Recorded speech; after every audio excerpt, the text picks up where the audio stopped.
A'udzubillahi minasyaitonirrajim. Bismillahirrahmanirrahim. Allahumma shalli ala Muhammad wa ala ali Muhammad. Assalamualaikum warahmatullahi wabarakatuh.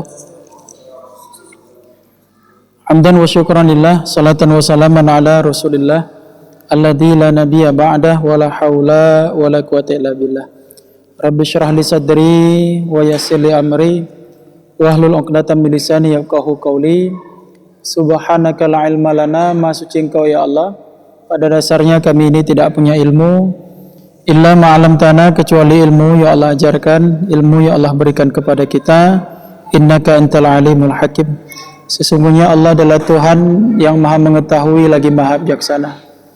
Alhamdulillah ala kulli hal, bersyukur kita atas nikmat ya Allah telah beri.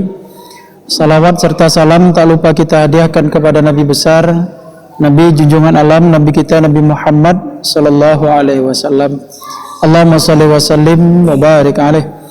Mudah-mudahan dengan seringnya kita bersalawat kepada Rasulullah, kelak di mahsyar kita menjadi hamba Allah yang diakui sebagai umat Nabi, dan mudah-mudahan kita ini termasuk hamba Allah yang dapat syafaat Nabi di yaumil akhir kelak. Amin ya rabbal alamin. Alhamdulillah kita sudah masuk di penghujung Sya'ban. Insyaallah minggu depan udah tarawih. Ya udah tarawih itu. Tarawih ke berapa tuh? 3. Kalau seandainya Kamis kita puasa, berarti Rabu malam Kamis sudah tarawih. Kamis malam Jumat tarawih kedua. Jumat malam Sabtu tarawih ketiga. Ini kalau tak salah Jumat Kamis minggu lagi tarawih ketiga. Nah, siap-siap aja lah. Ya. Biasanya tarawih pertama tuh penuh nih. Hingga sholat pun tinggal ya. Hilang sholat. Sholat pun hilang. Saya siap. Maka adik-adik sekalian dirahmati Allah Subhanahu wa taala, ya. Apa persiapan kita menghadap Sya'ban? Banyak. Ya, menghadap Ramadan banyak, ya. Di bulan Sya'ban ini banyak. Di antaranya apa? Yang jelas pemahaman kita tentang puasa Ramadan. Hanya menyambung kajian kita yang lalu, ya, bulan yang lalu.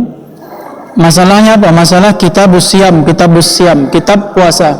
Dalam kitab Madlaul Badrain wa Majma'ul Bahrain. Ya, di sini dijelaskan di antaranya masalah niat. Apa itu niat? Ini. Apakah ibadah itu mesti berniat? Mestilah. Ya, innamal a'malu binniyat, kata Rasulullah. Wa innamal likumri ma nawa. Sesungguhnya amal perbuatan seorang itu tergantung niatnya. Dan seorang itu mendapatkan ya sesuatu berdasarkan apa yang ia niatkan. Kalau memang datang ke masjid ini untuk mengaji, dapatlah dia amalan-amalan, dapat pahala untuk duduk di majelis ta'lim. Masalah niat itu apa itu malam? Niat itu qasdus syai' muqtarinan bil amal. Nah, itu niat.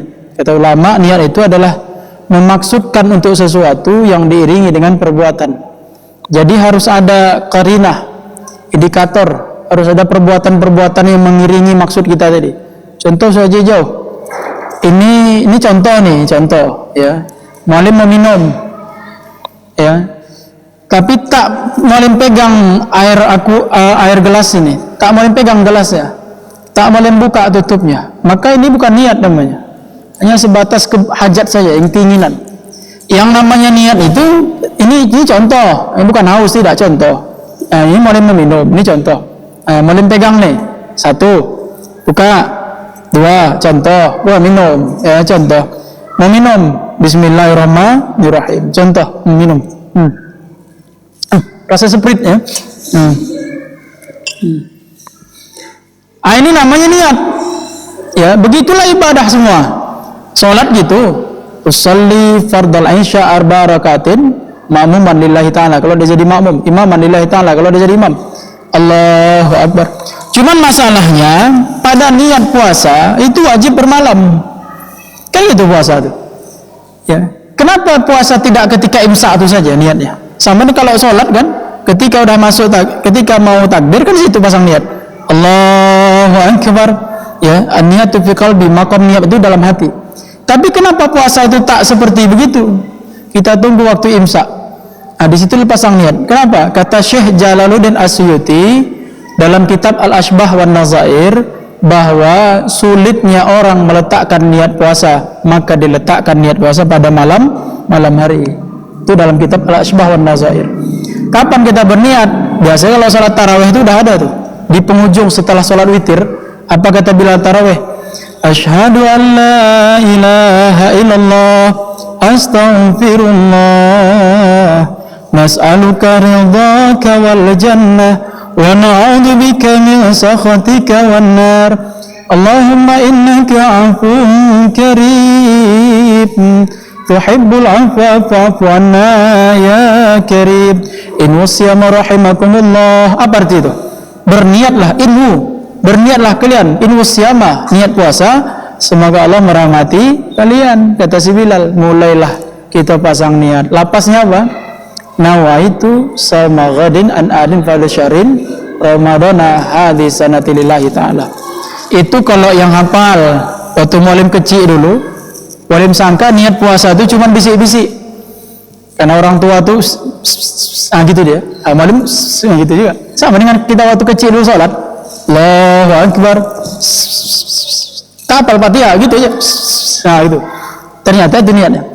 Maka mau niat fikal di tempat niatnya dalam hati, itu lapas niat. Cuma diniatkan dia. Niatnya apa? Sekurang-kurang nawaitu soma ramadana, aku berniat puasa Ramadan. Paling tidak ada bahasa kita lapasnya Ramadan, itu namanya ta'yin, wajib. Jadi kalau kita berniat seperti ini, ya Allah esok hamba puasa wajib, sahkah puasanya? Tidak. Kenapa? Puasa wajib banyak, mau yang mana? Ramadan, qada Ramadan, nadar, kafarat, yang mana? Harus ada ta'yin, harus kita tentukan yang mana niat kita nih.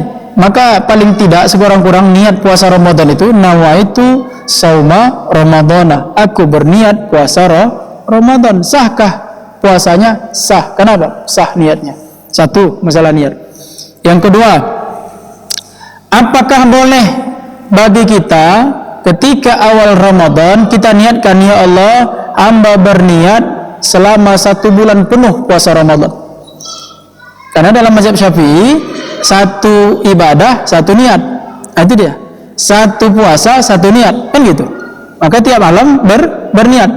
Apakah boleh berniat, ya Allah hamba berniat untuk 1 bulan penuh? Di sini jelaskan. Ternyata Imam Malik mengatakan boleh kita berniat selama sebulan penuh Ramadan. Kemudian dia dipinta mazhab Syafi'i kita nih, yang bermazhab Syafi'i ini, untuk taklid kepada mazhab Imam Malik. Siapa Imam Malik? Gurunya Imam Syafi'i.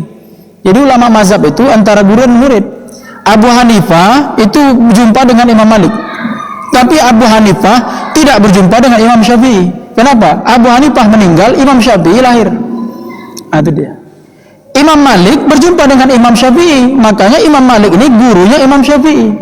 Imam Syafi'i punya murid namanya Imam Ahmad Ibn Hanbal. Jadi ulama 4 mazhab ini antara guru dan murid, itu aja itu. Ya. Jadi tak ada persoalan. Apa kata Imam Malik, gurunya Imam Syafi'i? Kalau kita berniat, niatkan selama sebulan penuh. Apa tujuannya? Apa hikmahnya? Hikmahnya kalau seandainya terlupa kita, biasanya begitu kan? Kapan kita ketiduran? Tak sahur. Ketika 10 hari mau raya, kan gitu.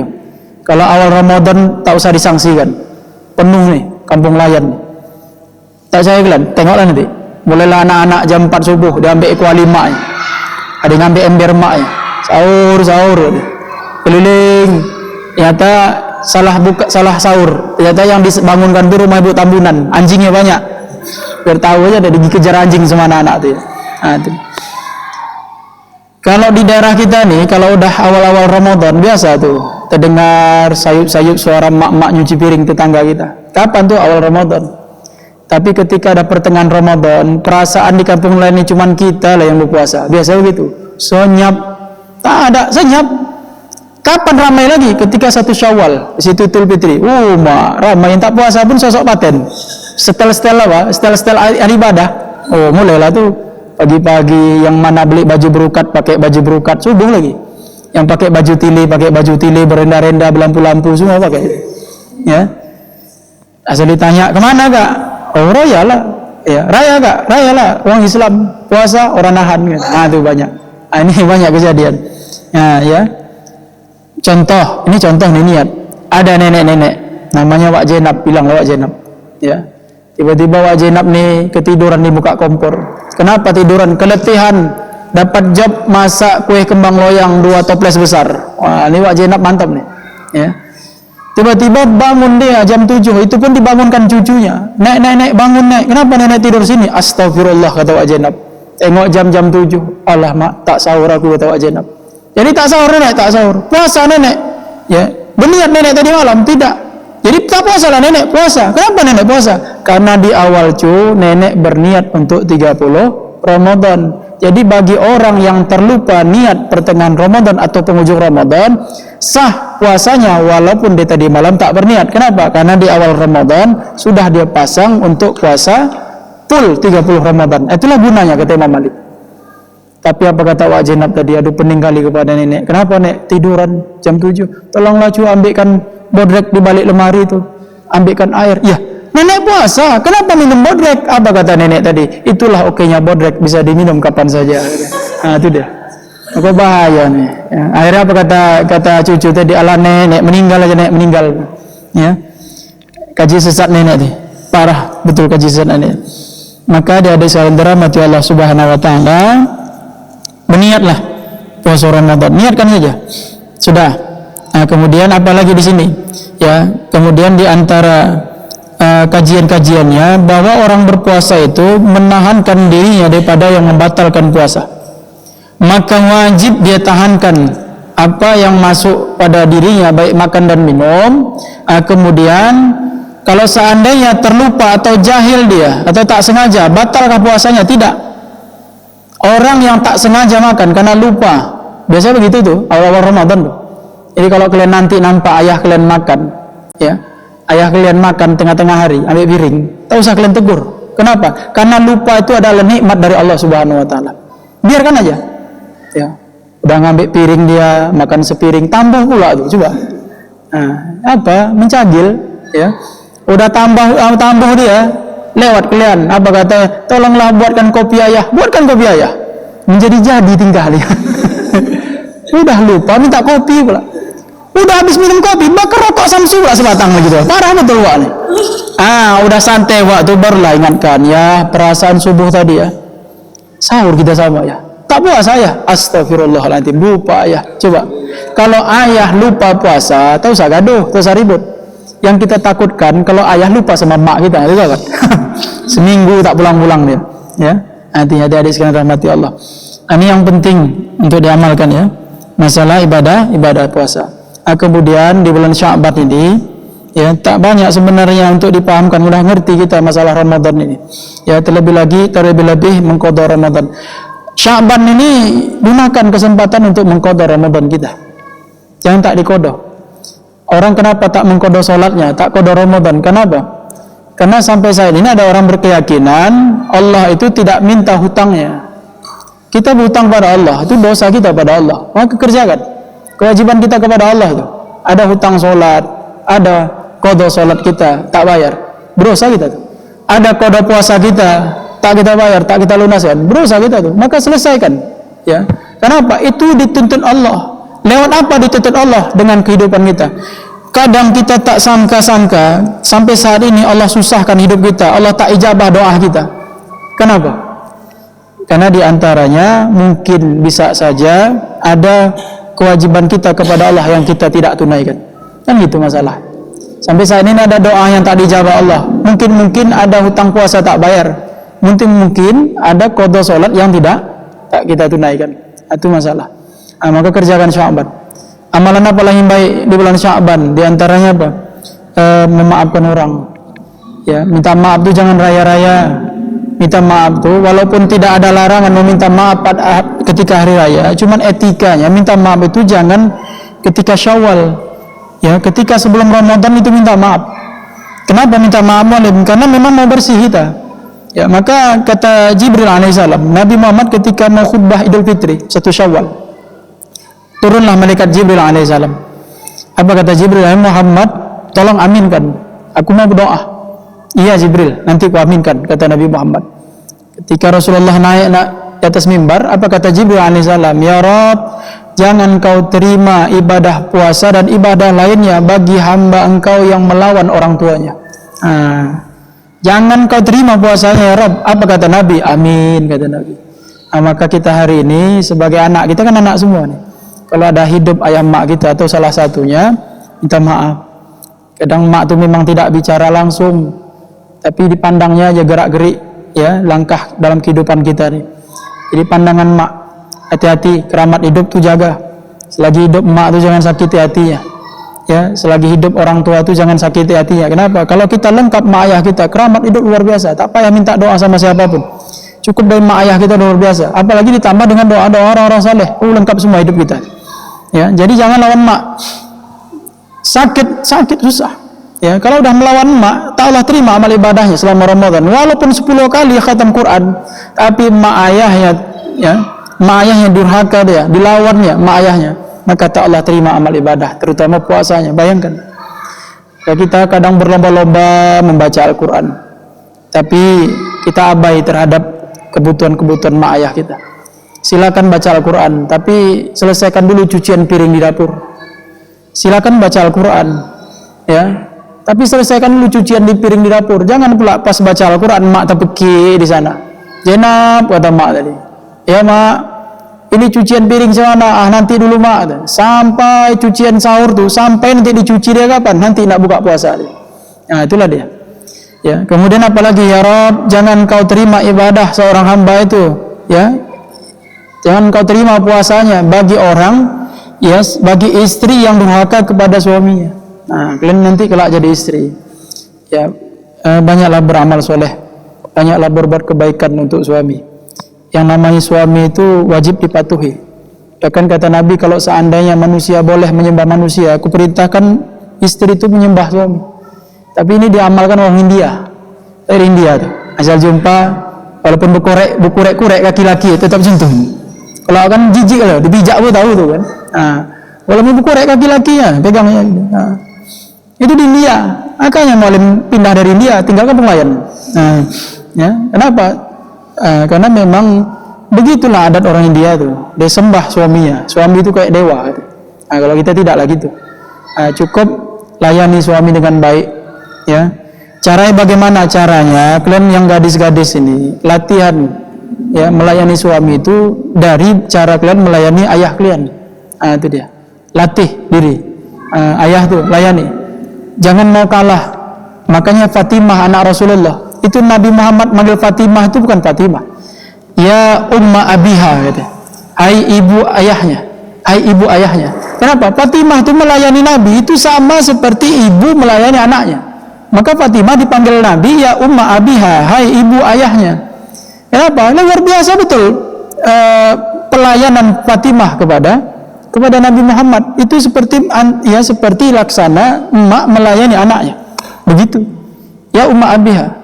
Ini awak disuruh beli rokok sama ayah. Oh, putar-putar kampung layan ini tak mau. Nah, itulah dia. Ya, maka adik-adik sekalian dirahmati Allah, termasuklah amal yang baik. Ada Habib, lupa malam nama Habibnya.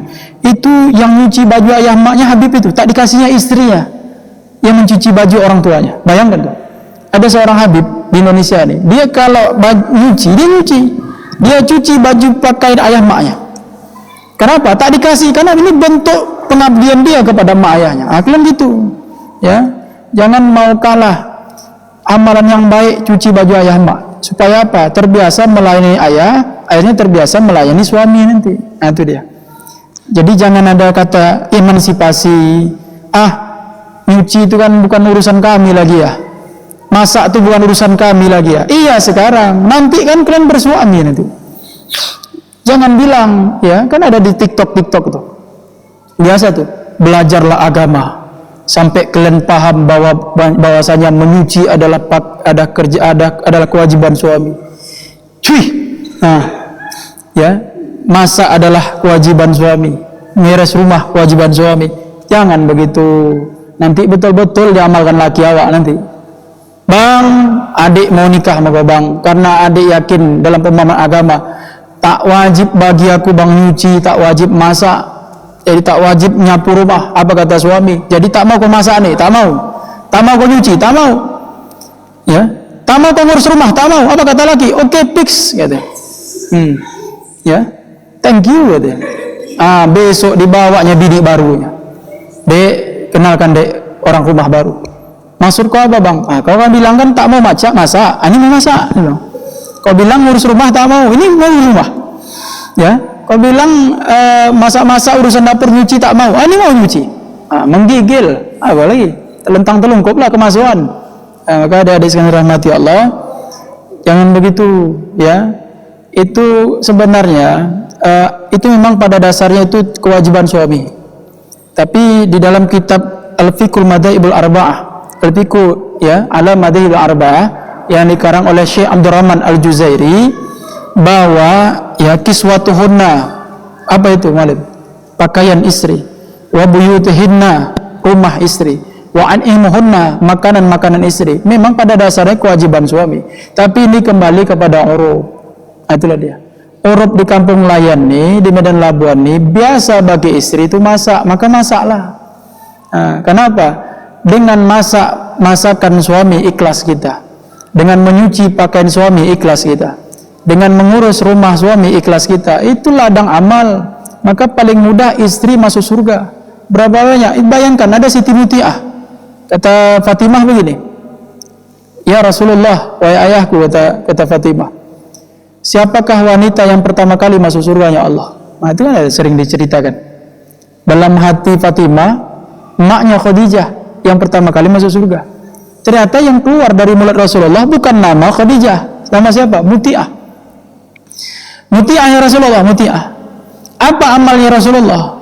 Kalau kamu lihat amal, kau tengok aja langsung orangnya. Masih ada di sini, kata Rasulullah. Di ujung jalan ada nanti Muti'ah. Kau cari, kau lihat apa amalnya, sehingga Allah ganjar dia menjadi wanita yang pertama kali masuk surganya Allah Subhanahu Wa Taala. Bayangkan, besok dicari Muti'ah, jumpa Muti'ah. Waktu itu Fatimah sama Hasan. Fatimah punya anak kembar, Hasan Husin. Dari Hasan ini muncullah Habib-Habib yang lembut-lembut. Habib Munzir, itu lembut. Ya, jadi dari Hasan, dari Husin keras. Husin keras, maka Habib-Habib yang muncul dari darahnya si Husin keras-keras, termasuk Habib Rizik, Habib Bahar. Habib Bahar mau datang tuh masjid di Al-Husin, samping Manfaat. Ya. Jadi yang dibawa adalah Hasan. Diketok pintu, assalamualaikum, waalaikumsalam. Siapa? Fatimah, anak Rasulullah mau bertamu. Sama siapa Fatimah? Sama si Hasan. Maaf Fatimah, suamiku melarang ada laki-laki masuk ke rumah. Tapi kata Fatimah, tapi Muti'ah ini anak kecil, kan laki-laki, kata Muti'ah. Walaupun laki-laki aku belum dapat ridho, walaupun anak kecil aku belum dapat ridho suamiku. Barulah tahu Fatimah bahwa amalan yang menyebabkan dia masuk surga bukan sholat. Amalan yang menyebabkan dia masuk surga bukan karena puasanya yang banyak-banyak, tapi apa? Taat kepada suami. Kalau gitu Fatimah, datang aja kau besok, biar malam ini nanti pulang lagi kuku minta izin supaya Hasan boleh masuk. Oke, kata Fatimah. Let's go nak, let's go. Bawalah Hasan. Besok datang lagi Fatimah, tapi yang dibawa Hasan dan Husin si kembar. Assalamualaikum, waalaikumsalam. Siapa di luar? Fatimah. Siapa sama kau Fatimah? Hasan dan Husin. Maaf Fatimah, Hasan boleh masuk, Husin jangan. Kenapa begitu? Kan anak kecil. Ini Upin-Ipin nih, ini istilah itulah. Di mana ada Upin, situ Ipin. Ini Hasan Husin nih, si kembar, si kecil. Ini yang ngapain lah anak kecil? Kan itu kalau kita kasih masuk itu kan. Tapi Muti'ah tidak. Si Hasan tadi malam dapat ridho suamiku. Husin belum. Kalau mau datang esok, biar ku mintakan ridho suamiku agar Hasan Husin bisa masuk. Ya, kalau kita bakar rumah itu, ya, betuah kali pula dapat tetangga. Sok paten kali kan gitu. Kalau kita tidak, akhirnya besok datang lagi Fatimah bersama Hasan Husin, suruh masuk. Maaf Fatimah, aku sedang masak nih. Ngomong-ngomong kita saling boleh ngomong, tapi aku nanti khawatir laki pulang makannya belum siap. Gitu. Bayangkan. Sambil masak, sambil cerita, biasalah ibu-ibu ya. Cuman yang jelas tidak ada ghibah di sana. Kenapa? Putri Rasulullah, haram mulutnya kotor dengan ghibah. Putri Rasulullah. Akhirnya udah selesai masak, taruh meja makan, dia ambil dari dalam kamar ada cambuk sedikit kecil, dan letakkan kayu tadi di atas meja. Apa kata Fatimah? Ini kayu itu apa? Untuk makan kan tidak? Itu apa nih? Apa kata si Muti'ah? Kalau lakiku nanti merasakan masakanku tak sedap, ku berikan tubuhku untuk dicambuk sama dia. Cobalah. Dikasih cambuk. Awak bini awak mau diletup ya? Coba. Dikasih cambuk. Si istri siapa tuh? Muti'ah namanya. Akhirnya barulah ngerti, oh kenapalah ayahku Nabi Muhammad Rasulullah SAW mengatakan wanita yang pertama kali masuk surga siapa? Muti'ah. Amalannya apa? Taat kepada suami. Ya, jadi karir wanita tertinggi, termulia di sisi Allah bukanlah wanita yang kesana kemari, tidak. Ya, karir wanita tertinggi, termulia di sisi Allah adalah dia yang melayani suami, melayani rumah tangganya. Jadi kalau kalian maaf, ada kawan mualim, istrinya itu S1, tapi kawan mualimnya S2, tapi istrinya ini disuruhnya di rumah aja jaga anak, kemana-mana dihina sama kawan-kawannya. Kau istri kau sarjana, kenapa tak kau suruh ngajar?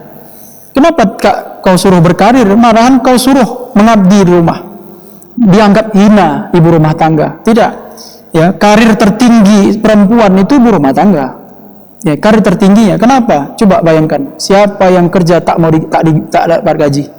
Siapa yang bisa mengalahkan kerja ibu rumah tangga? Ada tidak orang kerja tak dapat gaji? Masak tak dapat gaji. Ya, bayangkan tuh. Nyuci tak bergaji, ngurus rumah tak bergaji.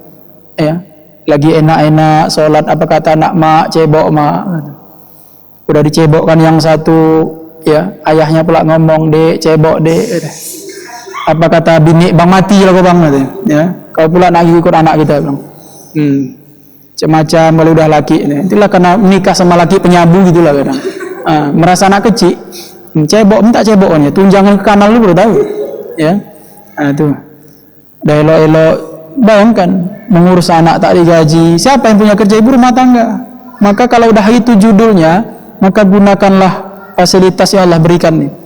Ya, satu saja kuncinya supaya dapat surga si perempuan apa? Taat kepada suami. Habis itu selesai. Dosanya diampunkan Allah Subhanahu wa taala. Tapi kalau udah capek kalian di rumah, kalian lawan suami, hilang padilah kalian nyuci itu. Sia-sia. Ya, udahlah tak bergaji, masuk neraka. Siapa mau? Maka ya, walaupun demikian, ini bisa kalian dapat melalui suami yang baik.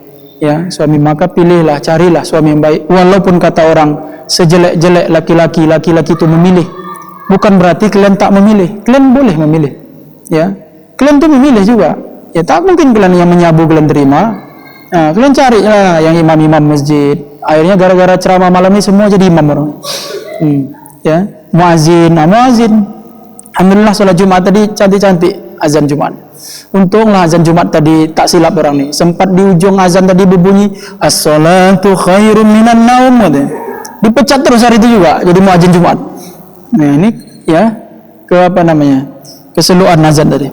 Jadi adik-adik sekalian dirahmati Allah Subhanahu wa taala, ini amalkan ya. Apalagi ziarah kubur terakhir. Maka kalian kalau nak ziarah, apa hukumnya ziarah kubur bagi laki-laki? Dalam kitab At-Tadhkirah fi Ahwalil Mauta wa Umur Akhirah yang dikarang oleh Imam Al-Qurtubi, ya, bahwa hukum ziarah kubur ada rinciannya. Kalau bagi laki-laki sepakat ulama boleh, tak ada masalah. Bagi perempuan ikhtilaf ulama. Ada yang mengharamkan, ya, bagi wanita muda mutlak haram. Bagi nenek-nenek boleh, sunnah hukumnya. Apalagi nenek-nenek harus sering ziarah kubur. Untuk apa? Cari lapak. Mana ya, nah gitu. Mana ya, ya. Apa kata tukang gali kubur? Yang mana kak? Yang mana kak? Ya. Yang mana kak? Yang mana? Yang apa namanya? Rak satu, rak dua. Yang mana? Macam TikTok, jualan TikTok online itu. Belum pernah ada orang online tanah kuburan. Nanti malah buat nanti insyaallah. Ya. Yang mana? Bagi nomor 1, nomor 2. Nomor 1 ini agak lumpur lembek-lembek sedikit, doa. Nomor yang kedua agak kena tai kucing sedikit, bang. Itulah pilih itu. Maka adik-adik sekalian dirahmati Allah, bagi nenek-nenek silakan. Bagi yang muda-muda, ikhtilaf ulama. Ada yang mengatakan haram mutlak perempuan ziarah kubur. Maka jangan salahkan orang kalau ada orang melarang ziarah kubur perempuan, maka suruh ke rumah. Dalam mazhab Syafi'i membolehkan perempuan yang muda ziarah kubur, tapi syaratnya banyak. Yang pertama, hindari dari fitnah. Apa itu? Yang pertama, fitnah pakaian. Maka kalian yang gadis-gadis kalau ziarah kubur ke makam atuk nenek kalian atau almarhum orang tua kalian, jangan pakai baju ketat. Ini kalau jongkok sampai nampak lesung pipitnya belakang. Kalau mulus tak apa-apa juga. Ini bekurek. Ya. Ya. Maka hati-hati, itu fitnah tuh. Itu kuburan, bukan sujuya. Nak pakai setel-setel pula kalian. Kasihan atuk-atuk ziarah kubur situ, kasihan. Atuk tuh menangis, lagi drama nih, ya. Dibacakan Yasin untuk almarhum istrinya di kuburan tuh. Bismillahirrahmanirrahim. Yasin wal Qur'anil Hakim. Jongkok anak gadis nih, buka dia. Alhamdulillahirabbil alamin. Cucu di samping, kok lari ke Al-Fatihah pula, ada cucu sebelah.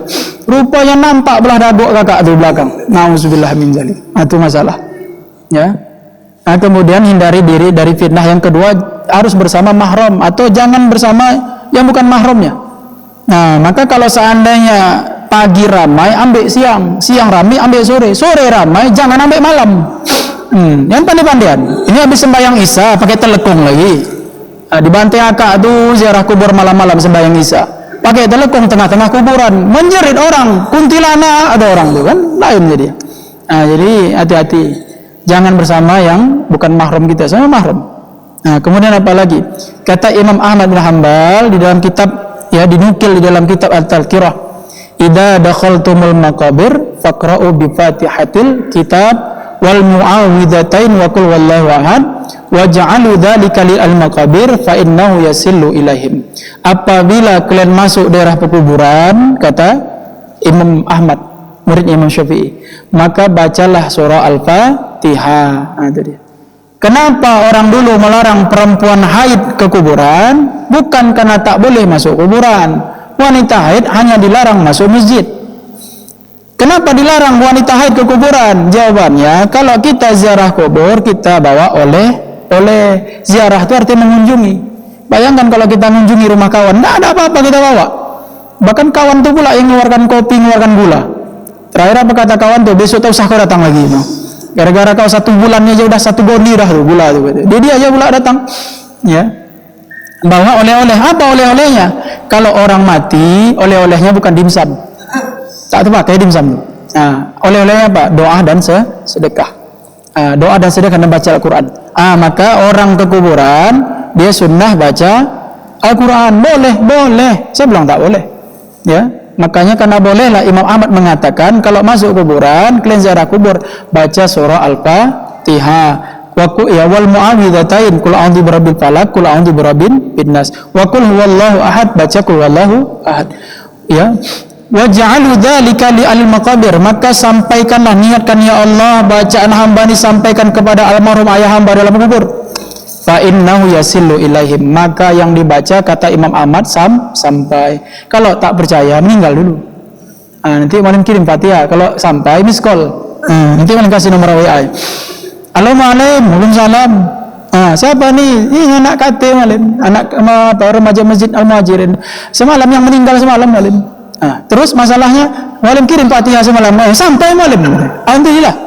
Tak lama besok aku pula meninggal. Kenapa? Terkejut, ya. Pepilis, tak mempan pilis tadi, meninggal terus, sakit jantung. Kenapa? Karena ada muridnya yang meninggal, nelpon dia. Bisa pula ada WiFi pula di dalam kuburan tuh.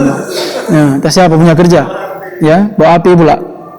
Pun ada desain rahmati Allah, baca tuh, ya. Apalagi kata Nabi, siapa yang baca surah Yasin, mengqara surah Yasin, ya, khaffafallahu anhum. Allah ringankan sisa kubur. Makanya orang kalau ziarah kubur dia bawa buku Yasin, karena buku Yasin itu lengkap. Fatihahnya ada, 3 qul ada, pembukaan surah Al-Baqarah ada, penutup surah Al-Baqarah ada, kemudian surah Yasinnya ada. Tak ada masalah. Ya, hindari fitnah.